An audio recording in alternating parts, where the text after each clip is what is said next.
আসসালামু আলাইকুম। শুরু করছি উপন্যাস আমৃত্যু ভালোবাসি তোকে, লেখিকা সালমা চৌধুরী।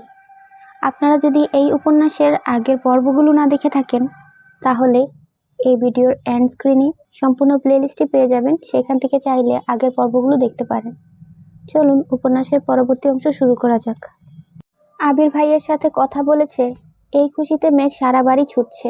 কে বলবে এই মেয়েটাই এক সপ্তাহ রুম থেকে বের হয়নি, কারো সাথে কথা পর্যন্ত বলেনি। আজ সে মিম আর আদিকে নিয়ে দুষ্টুমি খুনসুটিতে মগ্ন। মিম আর আদিও যেন আপুকে এভাবে পেয়ে বড্ড খুশি। হঠাৎ জান্নাত আপু বাড়িতে ঢুকলো। মেঘকে এত হাসি খুশি দেখে জান্নাত আপু খুশি হলো। এই এক সপ্তাহে জান্নাত আপু যতদিন এসেছে প্রতিদিনই মেঘ মনমরা হয়ে বসে থাকে। পড়া ধরলে পারলে বলে, না পারলে চুপ থাকে। আপু বুঝালেও সাড়া নেই, বুঝছে কিনা তাও বলে না। জান্নাত আপু কম করে হলেও 20 বার জিজ্ঞেস করে, মেঘ তোমার কি হয়েছে বলো। মেঘ কিছুই বলে না। এতে জান্নাত আপু চিন্তিত ছিল। উনি নিজে থেকেই অনেক বুঝিয়েছেন রেজাল্ট নিয়ে যেন চিন্তা না করে, অ্যাডমিশন টেস্ট নিয়ে যেন না ভাবে, কিন্তু মেঘ এসবে কোনো সাড়া দেয়নি। তাই আজ মেঘকে খুশি দেখে জান্নাত আপুর মুখে সহসা হাসি ফুটেছে। জান্নাত আপু ডাকলো, মেঘ। সোফায় বসা মেঘ পেছনে ফিরে তাকিয়ে জান্নাত আপুকে দেখে ছুটে আসে। মেঘ, আপু কেমন আছো? জান্নাত, আলহামদুলিল্লাহ ভালো। তুমি কেমন আছো? মেঘ, আলহামদুলিল্লাহ ভালো। আপু তুমি একটু বসো, আমি রুম থেকে বই খাতা নিয়ে আসছি বলেই সিঁড়ি দিয়ে ছুটছে রুমের দিকে। জান্নাত হাস্যোজ্জ্বল মুখে তাকিয়ে আছে মেঘের দিকে। সত্যি বলতে ছটফটে স্বভাবের মেয়েরা হঠাৎ শান্ত হয়ে গেলে সবার নজরে পড়ে যায়। মেঘের ক্ষেত্রেও তেমনটাই হয়েছে। জান্নাত আপুর পড়ায় মেঘের সম্পূর্ণ মনোযোগ আছে আজ। পড়ানোর আগেই সব বুঝে ফেলছে। জান্নাত আপু পড়িয়ে যাওয়ার পর আরো 1-2 ঘন্টা মিম আর আদির সাথে আড্ডা দিয়েছে মেঘ। নিজেও পড়ছে না, ওদেরকেও পড়তে দিচ্ছে না। এতে অবশ্য মা কাকিয়া কিছুই বলছে না। মেয়েটা যে হাসি খুশি আছে এতেই সবার ভালো লাগছে।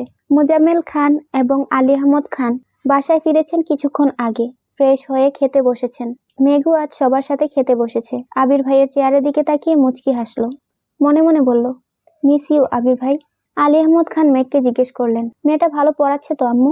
মেঘ হাসি মুখে উত্তর দিল, আপু অনেক ভালো পড়ায় বড় আব্বু। স্বাভাবিকভাবেই কথাটা বললেন আলী আহমদ খান। মেঘও শান্ত স্বরে বলল, ঠিক আছে বড় আব্বু। মেঘ রুমে এসে শুয়ে পড়েছে। আজ পড়তে একটু ইচ্ছা করছে না। আবির ভাইয়ের সাথে কথা বলার খুশি, সাথে এটাও অনুভব করেছে সে আবির ভাইকে ভালোবেসে ফেলেছে। এসব ভেবেই মেঘের উষ্ঠ ছড়িয়ে আসে।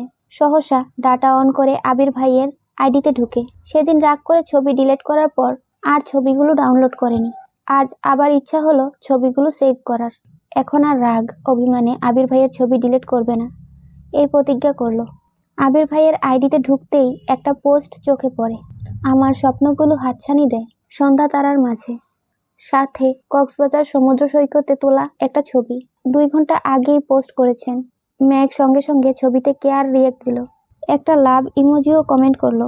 আবির ভাইয়ের ছবি দেখে মেঘেরও কক্সবাজার যেতে খুব ইচ্ছে করছে, কিন্তু চাইলেই তো সব ইচ্ছে পূরণ হয় না। এক দৃষ্টিতে ছবিটা কিছুক্ষণ দেখলো, তারপর আস্তে আস্তে সব ছবি সেভ করতে লাগলো। গ্যালারিতে একটা অ্যালবাম খুললো, নাম দিল পকি ট্রাম্পেল। এখানে আবির ভাইয়ের সব ছবি একসাথে রাখলো। আবির ভাইকে দেখতে দেখতে কখন ঘুমিয়ে পড়েছে কে জানে। কেটে গেল আরো 2-3 দিন। মেঘ নিজের রুটিন মতো খায়, গোসল করে, ঘুমায়, পড়াশোনা করে। মাঝখানে 5-7 দিন একদমই পড়াশোনা করেনি। এই গ্যাপটাও এখন ফিল আপ করছে।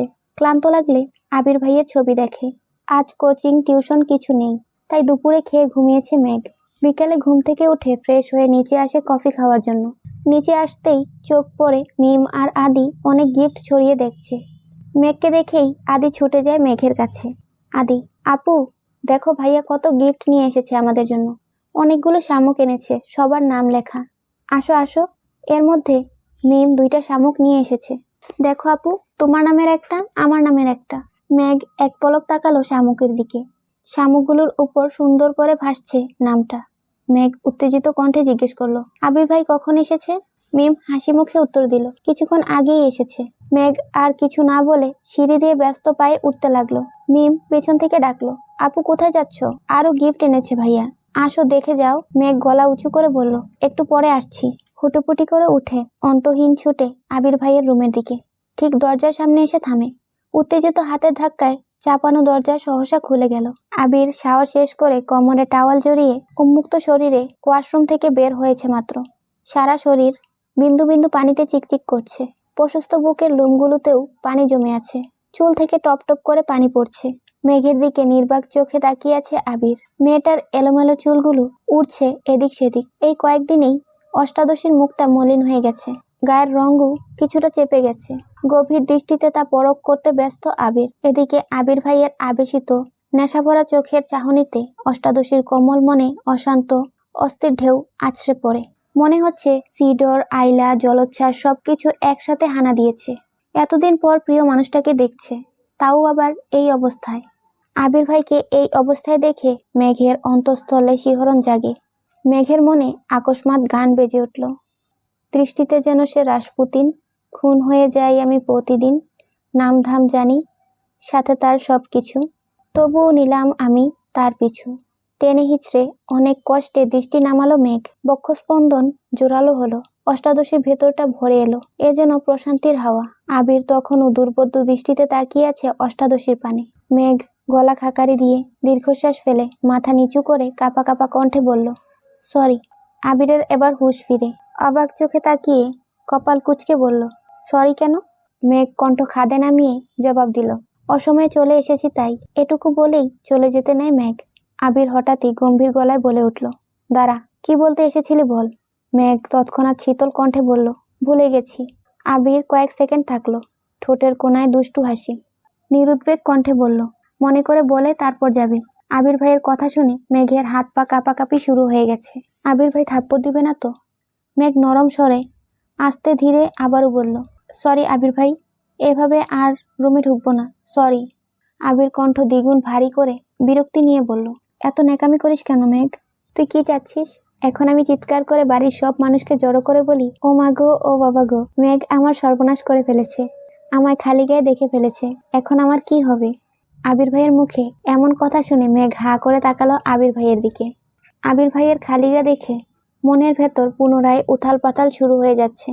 মেঘের সমস্ত গায়ে স্রোতের মতো শীতল হাওয়া বয়ে যায়। তৎক্ষণাৎ মাথা নিচু করে ফেলল মেঘ। আবির শক্ত কণ্ঠে আবার বলল, আমি মেয়ে না যে আমায় এই অবস্থায় দেখে ফেলেছিস বলে মান সম্মান চলে যাবে। তুই কি বলতে আসছিলি সেটা বল। মেঘ এবার মাথা নিচু করে কাঁপা কাঁপা গলায় আস্তে আস্তে বলল, আপনাকে দেখতে আসছিলাম। আবির ভ্রু কুঁচকে তাকালো। তৎক্ষণাৎ বলে উঠল, দেখতে আসছিস?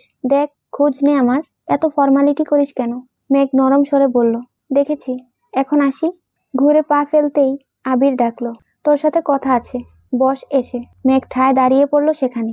মেঘের এবার রক্ত সঞ্চালন বন্ধ হওয়ার পরিস্থিতি হলো। মুখ তুলে তাকাতেও পারছে না। মনে মনে বলছে, আল্লাহ বাঁচাও। আবির আবার বলল, বসতে বললাম তো তোকে। মেঘ ধীর স্থির পায়ে এগিয়ে এসে বিছানার কোনায় বসেছে। চিবুক নামিয়েছে গলায়, দৃষ্টি তার ফ্লোরে। আবির একটা টি শার্ট হাতে নিয়ে ঘুরে এসে মেঘের থেকে কিছুটা দূরে বসেছে। আবির কঠিন স্বরে বলল, কি হয়েছে তোর? মেঘ আবারও কাঁপা কাঁপা কণ্ঠে বলল, আবির ভাই, আপনি কিছু একটা পরুন প্লিজ। আবির মুচকি হেসে ভেজা শরীরেই হাতের গঞ্জিটা পরে নিল আর বলল, এবার শান্তি হয়েছে? এখন বল, কি হয়েছে তোর? মেঘ চিবুক নামিয়ে শীতল কণ্ঠে উত্তর দিল, কিছু হয়নি। রাগান্বিত স্বরে আবির বলল, মেঘ, ভাবছি তোকে মেডিকেলে বিক্রি করে দেব। মেঘের সংকীর্ণ মুখটা আরো বেশি ছোট হলো। নিভু নিভু চোখে তাকালো আবির ভাইয়ের দিকে। পাতলা অদর নেড়ে বলল, কেন, আমি কি করেছি? আবির অভিভূতের ন্যায় নিষ্পলক চেয়ে রইল মেঘের দিকে। প্রখর তপ্ত স্বরে বলল, এই যে তুই ঠিক মতো খাচ্ছিস না, দিনকে দিন কঙ্কাল হইতেছিস। তোকে এই বাড়িতে রাখার থেকেও মেডিকেলে রাখলে বেশি কাজে দিবে। কণ্ঠ ভিজে এলো মেঘের, নেত্রদ্বয় টলমল করছে। কাঁপা কাঁপা গলায় বলল, খাই তো আমি। আবির এবার সরু নেত্রে তাকালো মেঘের চোখের দিকে। নেত্রযুগল টইটুম্বর হয়ে আছে। পল্লব ফেললেই পানি গড়িয়ে পড়বে গাল বেয়ে। আবির দীর্ঘশ্বাস ফেলে বলা শুরু করলো, এই কয়দিনে না তুই ঠিক মতো খেয়েছিস, আর না তুই ঠিক মতো কোনো কাজ করেছিস। খাওয়া আর ঘুম যে ঠিক মতো করিসনি তা তোকে দেখলেই বোঝা যাচ্ছে। চুলগুলো কতদিন আঁচড়াস না আল্লাহ জানে। এমনকি তুই পড়াশোনাও করিসনি। কোচিং টিউশনে প্রতিটা পরীক্ষায় কম নাম্বার পেয়েছিস। একটু থেমে রাগে কটমট করে বলল, তুই কি পড়াশোনা করতে চাচ্ছিস না? তুই পড়াশোনা না করলে বল, আমি বাড়ির সবার সাথে কথা বলে নিব। আজকের পর কোনোদিন তোর বই নিয়ে বসতে হবে না, এজন্য তোকে কেউ কিচ্ছু বলবে না। মেঘের গাল বেয়ে অঝরে পানি পড়ছে। কান্নারত কণ্ঠে বলল, আমি পড়াশোনা করব। আবির পুনরায় গুরুভার কণ্ঠে বলল, এক সপ্তাহে কোচিং টিউশনের পরীক্ষায় কম নাম্বার পাওয়ার কারণ কি? মেঘ ভনিতা ছাড়াই বলে উঠল, কম পাইনি তো। আবির দাঁতে দাঁত চেপে কণ্ঠ 3 গুণ ভারী করে বলল, আমার সামনে অন্তত পক্ষে মিথ্যা বলিস না। প্রতিটা 30 মার্কের পরীক্ষায় তুই 12, 15, 20 পেয়েছিস। এগুলো কি খারাপ মার্ক না? এই মার্ক পেলে তুই জীবনে চান্স পাবি? মেঘ আকস্মাৎ আবির ভাইয়ের দিকে তাকালো। আওয়াজবিহীন কান্নায় গাল বেয়ে গলায় এসেছে অশ্রুরা। ভেজা কণ্ঠে অবাক চোখে তাকিয়ে বলল, আপনি কিভাবে জানেন? আবির উদ্বেলিত ভঙ্গিতে তাকিয়ে আছে অষ্টাদশীর পানে। শক্ত কণ্ঠে বলল, মেঘ, আমি তোকে ছাড় দিয়েছি, ছেড়ে দেয়নি। তুই কি ভাবিস তোর কোনো খবর আমার কাছে নাই? তোর কোচিংয়ের পরিচালক আমার স্কুল ফ্রেন্ড। তাছাড়াও তোর নাম্বারের পাশে গার্ডিয়ানের যে নাম্বারটা দেয়া কোচিংয়ে, সেটাও আমার নাম্বার। তুই পরীক্ষায় কত পাস, তোর কবে কি পরীক্ষা, সব মেসেজ যেমন তোর কাছে যায় তেমনি আমার কাছেও আসে। তোর টিউশনের স্যারও আমার পরিচিত। তুই যেদিকে পা দিবি সবটাই আমার দখলে। তাই মিথ্যা বলা, কোনো কিছু লুকানোর চেষ্টা কখনো করিস না। মেঘ আহম্মকের মতো তাকিয়ে কথাগুলো শুনল। দুরু দুরু বুক কাঁপছে। উদ্গ্রীব চোখ দুটো লম্বা চওড়া মানুষটার মুখের দিকে।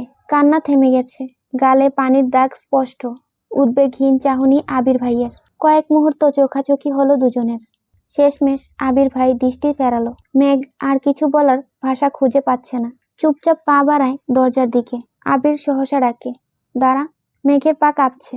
আবির হাতে একটা শপিং ব্যাগ নিয়ে এগিয়ে আসলো মেঘের কাছে। আবির ভাই কাছাকাছি আসাতেই নাকে লাগলো চিরচেনা পরিচিত গতরের গন্ধ। মাত্র শাওয়ার নেওয়ায় সে গন্ধটা যেন অন্যরকম সুন্দর লাগছিল।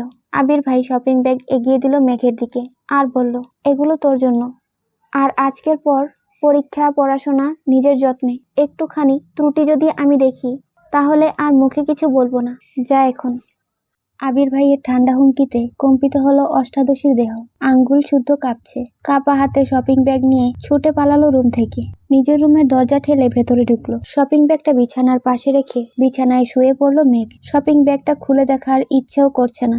ইচ্ছের থেকেও বড় বিষয়, সে শক্তিটাই পাচ্ছে না। বিছানায় শুয়ে চোখ বন্ধ করতেই চোখের সামনে ভেসে উঠল আবির ভাইয়ের সেই উন্মুক্ত দেহ, গায়ে চিকচিক করতে থাকা বিন্দু বিন্দু পানি, সেই ধারালো চাহনি।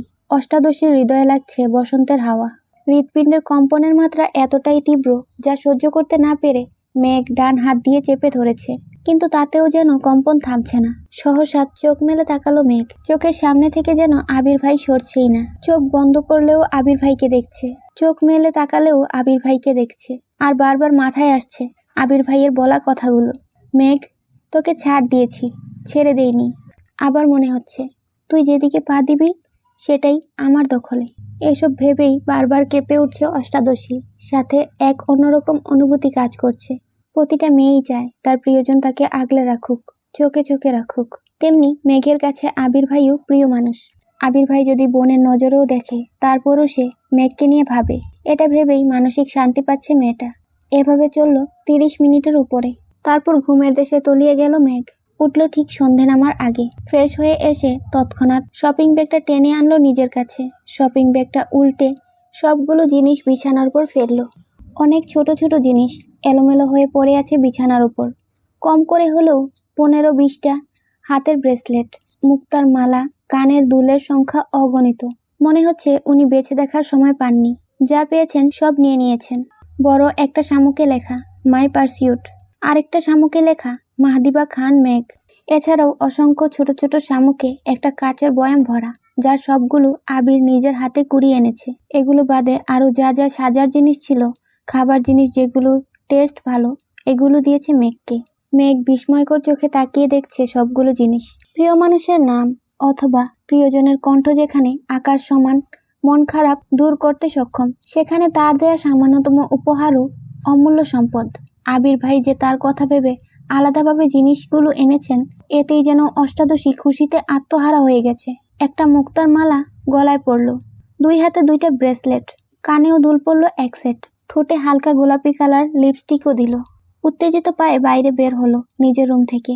সিঁড়ি দিয়ে নামতে যাবে, তখনই চোখ পড়ে আবির ভাই উঠতেছে সিঁড়ি দিয়ে। হয়তো কোথাও গিয়েছিলেন। মেঘ সিঁড়ি দিয়ে আর নামেনি। ঠায় দাঁড়িয়ে আছে সেখানে, বুকের ভেতর ধুকপুক করছে। আবির ভাই কাছাকাছি আসাতে উত্তেজিত কণ্ঠে বলে উঠল, আবির ভাই, আমাকে কেমন লাগছে? আবির সিঁড়ি থেকে চোখ তুলে মেঘের দিকে তাকালো। কয়েক সেকেন্ড পর চোখ নামিয়ে বলল, ভালো। এমন ভাবলেশহীন উত্তরে মেঘের উত্তেজনা মিলিয়ে গেছে, মলিন হয়ে গেল মুখটা। তবু কিছুটা স্বাভাবিক স্বরে বলল, থ্যাংক ইউ আবির ভাই। আবির নিজের মতো রুমের দিকে চলে যায়। মেঘ কিছুক্ষণ এখানেই দাঁড়িয়ে থাকে আর মনে মনে বলে, সুন্দর লাগছে বললে কি আপনার জাত চলে যেত? হিটলার একটা।